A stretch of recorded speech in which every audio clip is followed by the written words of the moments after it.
Welcome to the Leadership Purpose with Robin podcast. I'm your host, Robin L. Owens, PhD, and this is where we dive in each week to give advice, tools, and tips for high-achieving women leaders, and we talk about leadership purpose and its importance for you. I am a college professor, and when I am not doing that, I am speaking, writing, coaching, mentoring, and teaching high-achieving women leaders how to find, and not only find, but how to stay in alignment with their leadership purpose so they can make a meaningful difference right there in their career, leadership, or business. Okay, let's dive in.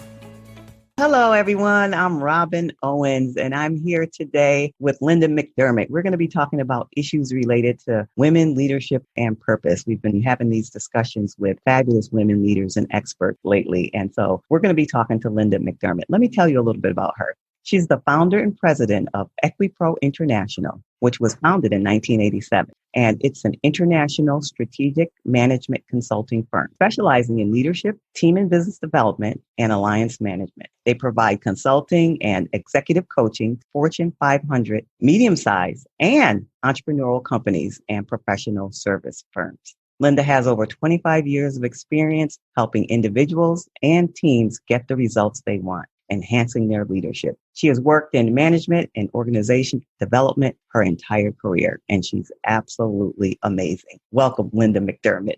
Thank you, Robin. This is a topic that's near and dear to my heart. As you mentioned, I've been doing a lot of this coaching and consulting for years. I've worked in over 35 countries. I'm honored to have worked in over 35 countries, seriously, and worked all up and down organization levels from CEOs down to project managers and alliance managers. So that's really the work that I really like. And while I work with both men and women, I particularly like to work with women these days because of the struggles that they're having in equality and finding opportunities and so forth. And also I am a woman, so I feel like it's a little bit of a pay it forward that I can do at this point in my career. A funny story that goes along with this is that I was the firstborn child in my family, and I was supposed to be a boy, because my dad wanted me to be an Ohio State University Buckeye quarterback.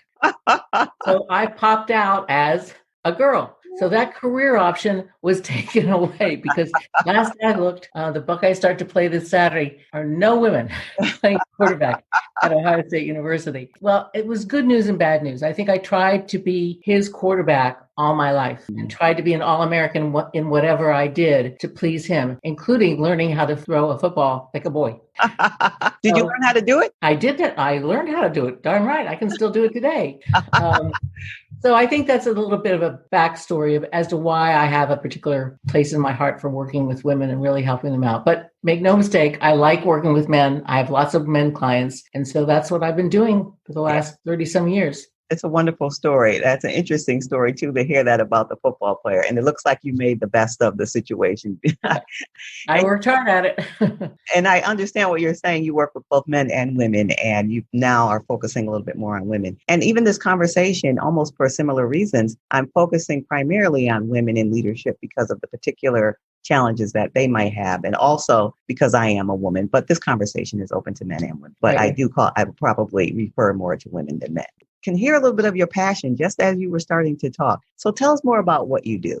Okay, well, I think what I enjoy the most about my work is I'm a goal setter. I'm a goal setter for myself. I'm a goal setter with my clients. I'm a problem solver. So that's the part of the work that I enjoy the most, is helping my clients get clear on what are their big goals.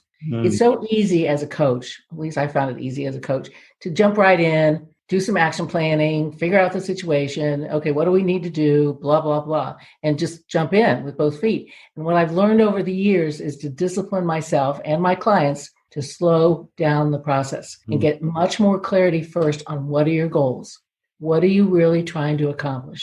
And that's been kind of a theme of mine working with any one of my clients. So for example, I have a client that I just picked up. She's in biopharma, and she's been with the company for about 10 years. And she happens to be a specialist in intellectual property and contracts. And so she works on alliance teams, but she's brought in as an expert. And what her goal is, so she called me because she was in one of my programs, and she said, I want to be an alliance team leader, but I'm talking to all these hiring managers, and they keep telling me I'm not qualified.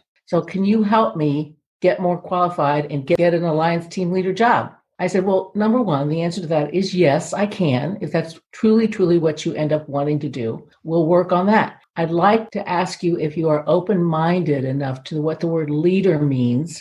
Does it have to be a leader of a team, or can it encompass your credibility and your ability to influence other people in this area of your work that you already have a lot of expertise in, which is intellectual property and contract? And she said, and I could tell she was a little reluctant because she was dead set on getting this alliance team leader job. And I'm very happy to help her with it. But I wanted her to open her mind up to the fact that maybe we should build on what she's already great at and what she's already has credibility for in the organization. And so we just started. We had just one session, but she seems open to exploring at a wider perspective. So that gives me the most joy, is to help them get clarity on their goal. And then what happens is the action planning and the steps to get there become, I don't want to say it's easy, but that's not the hard part. The hard part is setting the goal and getting real clarity on that. Yeah. Do you find that most leaders don't have their goals clear already? Is that a common occurrence that you're seeing? Actually, I'm not big on gender differences, but I will say this.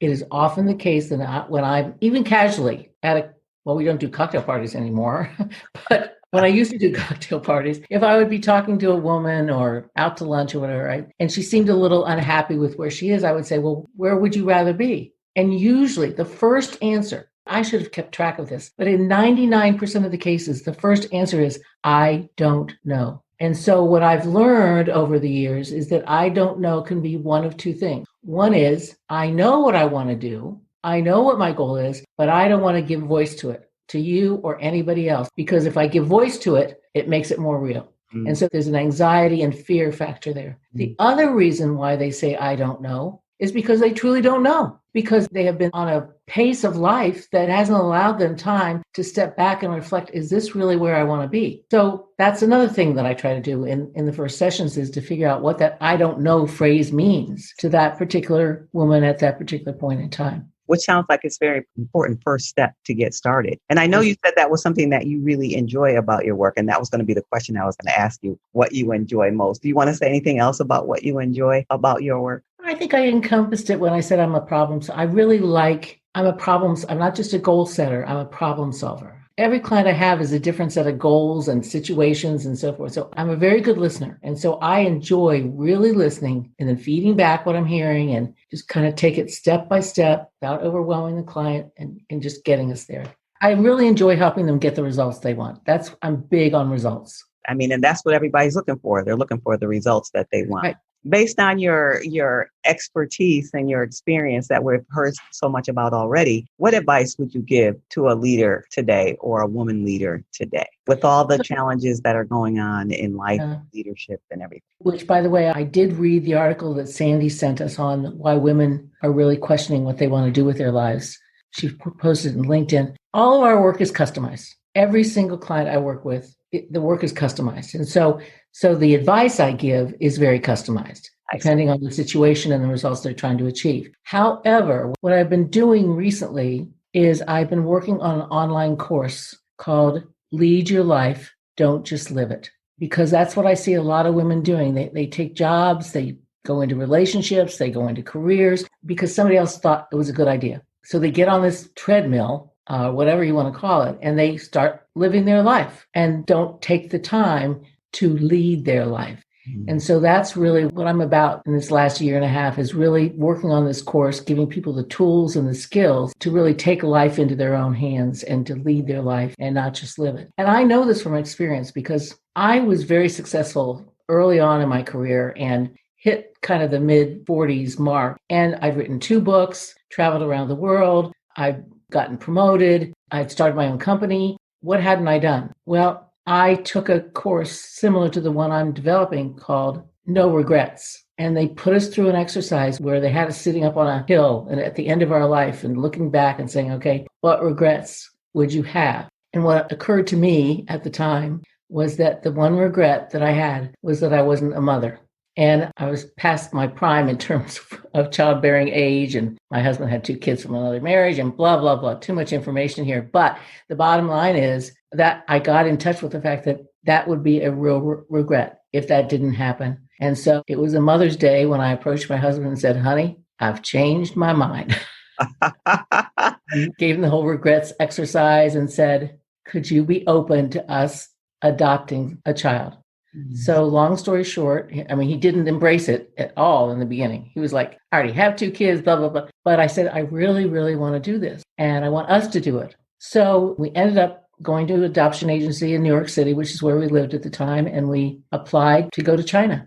And so we adopted a little girl who was 13 pounds, 13 inches when she arrived in New York City. So she was malnourished, but she became a championship swimmer and won the conference for her team in Assumption College. And now she's graduated from college and hasn't been in the pool since. But I can truthfully say that making that decision really felt like I was I'd been successful. So it wasn't like I wasn't successful. It's just that I felt like there was something missing. That's what it was. There was something missing. And so it just has become a theme of mine in working with other women, which is lead your life. Figure it out. Figure out what the gap is, where the experience gap or educational gap or family gap or whatever the gap is. Figure it out and let's figure it out together. And then let's put you on the path of leading your life. Yeah. So that's the one piece of advice that I am finding myself giving women a lot. Lead your life. Don't just live it. That's awesome. And I'm excited about that upcoming course, and I'm looking forward to hearing more about it. And my work, as you know, is about leadership purpose. So I do a lot of work on teaching people how to find their leadership purpose because it's on my heart and passion to do that. So when you hear that term, what comes to your mind? Well, the first one, I knew your course had leadership purpose in somewhere in the title of it. So when I saw the question, I'm like, I know what that's about. So what came to my mind is the concept of leadership legacy. And to say, okay, at the end of your life, what would you like people to say about you? What was your purpose? What was the difference you made in people's lives? When they're giving you your eulogy, it's a little late in my mind. Yes. And so I really encourage people to figure out what their purpose is, what their leadership legacy is today. Like figure it out what your destiny is. Carl Jung, the psychotherapist, talks about the wise women and talks about your job is to find out what your destiny is. And so that's what I think about when I think about leadership purposes. What is your destiny? What is the critical difference that you want to make in people's lives? And start acting on it today. Don't wait until the end of your career or when you're on your, God forbid, your deathbed. It's too late. Yeah. So that's what comes to mind when I think about purpose. Yeah, that really touches me, of course, because it resonates with my whole work. So that really, and you kind of answered this next question, but because this is kind of the series, I've been asking folks the same question. Why do you think it's important to have that leadership purpose? And in this case, the way you're talking about it, or is it important? Absolutely, it's important. And I think it ties very much into what I said earlier about lead your life. Don't just live it. I don't think you can lead your life until you figure out what your purpose is and what your legacy is. And so for me, it's all wrapped up in the same thing. It's the foundation. Yes. So I do think it's absolutely important. And it's also, like at a time like this, what we've been through the last 7-8 months, I think it helps keep you grounded because it's so easy. I mean, between the homeschooling and the sick parents that you can't see because they're in the hospital or whatever, I think if you have your purpose, it keeps you focused on the important things in your life. Yes, I know that is true for me. And it's good to hear that coming from you, especially with your particular experience and expertise. So we've come to the end of the questions that I've had, but I'm sure people might want to hear more from you and about you and maybe even hear more about your course. So where can they get in touch with you? Okay, well, if you want to email me at LMcDermott, Lynda McDermott, so it's LMcDermott at EquiProInt.com. Just feel free to contact me. I've done a booklet called The Leader's Legacy. And if you contact me, we're happy to send you a PDF of that booklet. I think you'll find the exercises in it to be very thought-provoking and tie very much into what we've been talking about today. Yeah, that sounds like a great resource. And I'll definitely put the contact information in the comments here. Lynda, it's been a delight and an honor to hear from you and for you to share your wisdom and experience with us. I really appreciate you. Thank you for spending your time with us today. Thank you for inviting me. And I hope some of these pearls of wisdom will be helpful to your listeners. And I look forward to continuing to work with you. Yeah, it's going to be great. Me too. All right. Bye now. Thank you for tuning into this episode of the Leadership Purpose with Robin podcast. If you enjoyed it, head on over and rate and subscribe so you never miss an episode. New episodes drop every week, and I can't wait to hang out with you again soon.